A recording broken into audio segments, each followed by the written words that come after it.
Doesn't he sound happy? Left 4 Dead is a very good game. I enjoyed Left 4 Dead 2 more. But as of this video, there is no third, or like substantial official support, for years. So maybe stop off at the end times, but definitely join us for the good times. Warhammer Vermintide 2 is a gauntlet run style cooperative first-person hack-and-slash taking very clear inspiration from Valve's Left 4 Dead, but with distinct systems put in place to separate it from the legend. You play as one of the Ubersreich 5, a motley band of very unwell people. You'll trek through an aggressively decaying world in hopes to stop a collaboration between Rat and Rot by taking down their head office and means of manufacturing the death. And before I can showcase the assortment of ways you're able to do that, we must first look at the procedures for enduring a Vermintide 2. Close combat is simple. You have a primary weapon, you have a left click. You press the left click for a chain of light attacks. Great! You hold the left click a bit. Heavy attack chain. Nice. You realize the Horde has reduced you to 15% of your health. Vermin 2 has you manually manage your barrier equivalent with your right click, and it becomes more necessary as you climb difficulty. Unlike your health in most situations, your stamina quickly recovers in all situations. In most cases, if you block an attack within your weapon's defensive acuity, your stamina takes the damage. There are varying position and attrition penalties to this, but did you die? It gets deeper. You notice if you attack while guarding, you'll push at the cost of stamina, and holding cancels the push into a push attack. Stagger is also present. It'll visibly show an enemy thrown off their current action. Each weapon and hero career has their own ability to utilize it with varying degrees of abusability. Ranged weapons function as ranged weapons. You also realize your group's elf has lost half of their health because you couldn't aim for the enemy's head.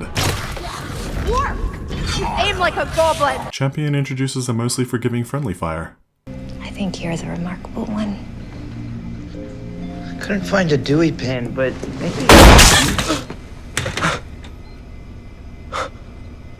Just something to remember. There's also a heavy chance your gun doesn't shoot a block. Mastery over your loadout and its potential is both part of and key to your Vermintide 2 enjoyment. Can we talk about that? I mean, this, a solid stick of gate.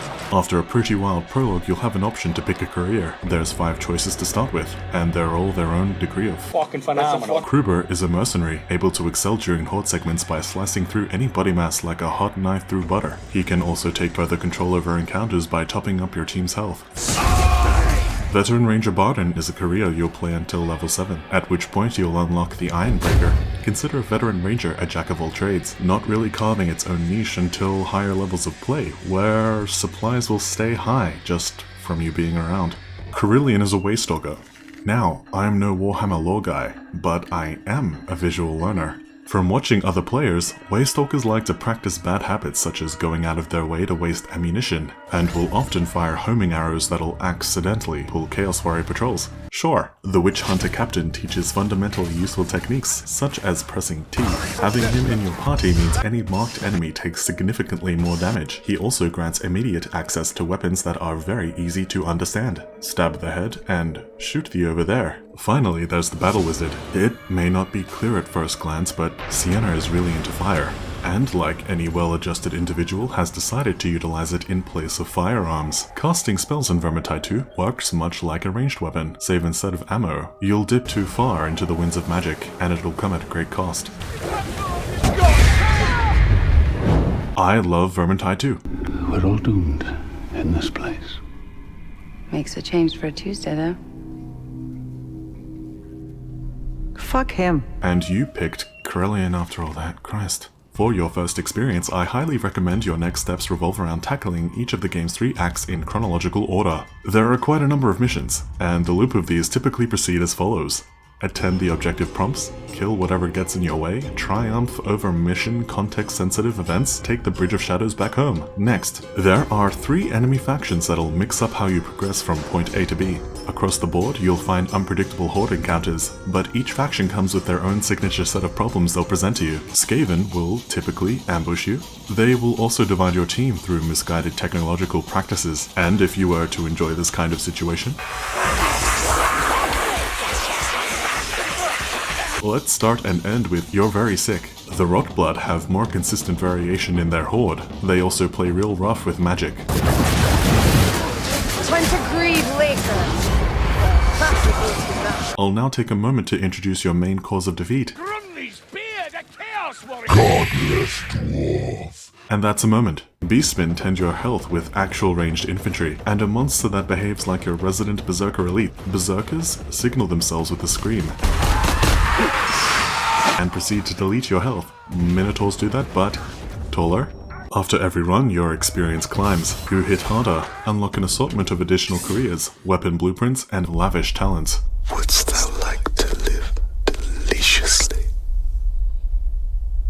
Yes. Not satisfied by the rate at which you can employ Animosity's insane critical hit buff? Unending Hunt will allow you to recast it on repeat during dense situations. Want to enjoy the benefits of Pyromancer Overcharge without the additional overload? Killing a special with Deathly Dissipation allows you to free cast for 10 seconds, refreshing as soon as you down another special. This will happen a lot. Over here! Easy pickings for you, good live!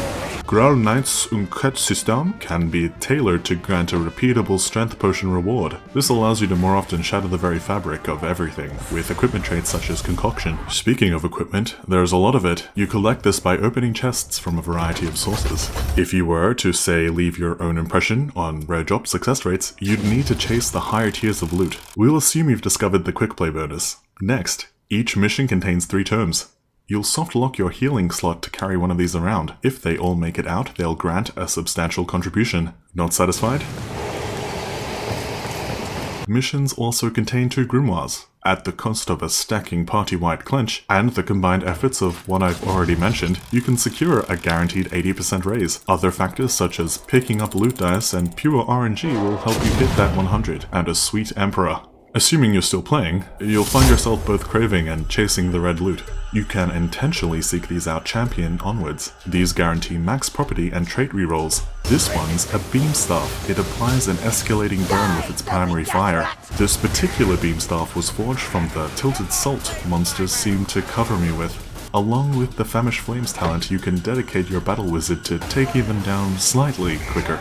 With quest-based currency and challenge rewards for just about everything, there's a lot of bars to fill. You can even be among the few that are granted Cataclysm access, people devote themselves to soloing this difficulty, and while I can't begin to comprehend a train of thought that would lead someone to want to slam their own head into a table, they're still family.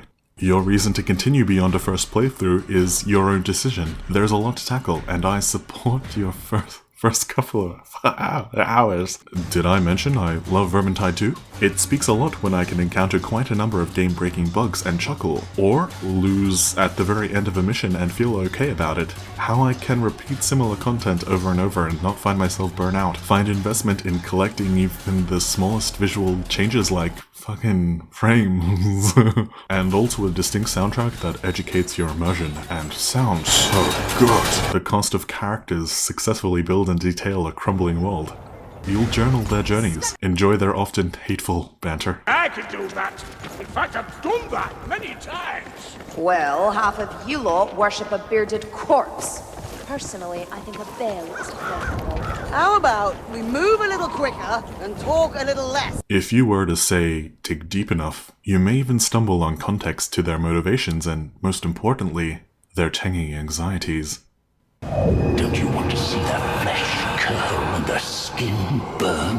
Remember, Rambler? The screams, the sweet scent of his death. I'm very excited for Vermintide 2 taking us to the Chaos Wastes later this year, and have already decided to let my free time die on whatever hill Darktide will provide in 2021. You know. 1, 2, 3.